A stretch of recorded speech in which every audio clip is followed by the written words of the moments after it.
Hurricane warnings remain in effect. Galveston and Lake Charles radar over the past 12 hours painted a meteorological portrait of Alicia as she hit the Texas coast, then cut inland to Houston.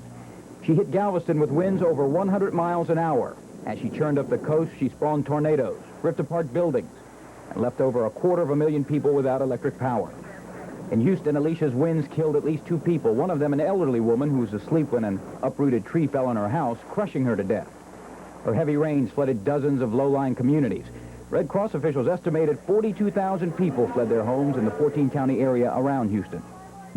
Even though Alicia missed the southwest Louisiana coast, heavy winds and rains continued pounding Lower Cameron Parish. But at sunrise, the skies cleared, and by noon, authorities lifted the evacuation, letting some 6,500 residents return to their homes. Before long, summer residents and fishermen began heading back to such coastal towns as Holly Beach, where some merchants, like Jimmy Noel, were already counting their losses.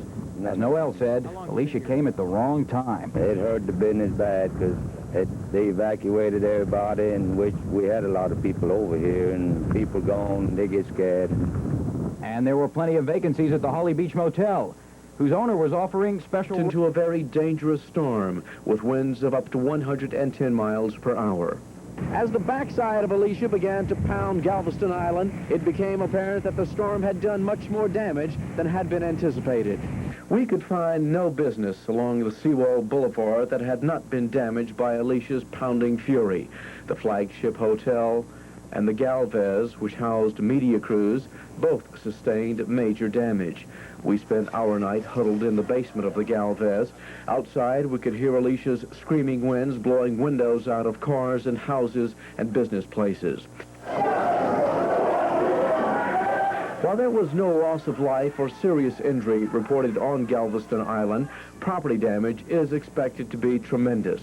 One insurance spokesman saying the damage looked worse than Hurricane Frederick, which struck 4 years ago. That storm caused an estimated $750 million in damage. As Alicia's winds began to subside later in the day, residents of Galveston came out of their houses assessing damage, trying to figure out a way to piece their lives back together. Pretty rough. A lot of rain.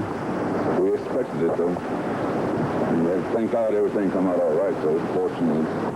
And amidst all the disaster, a moment of joy. A woman staying at the Galvez Hotel gave birth to a healthy little girl. She named her Alicia.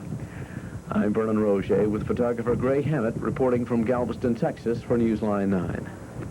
And it is not...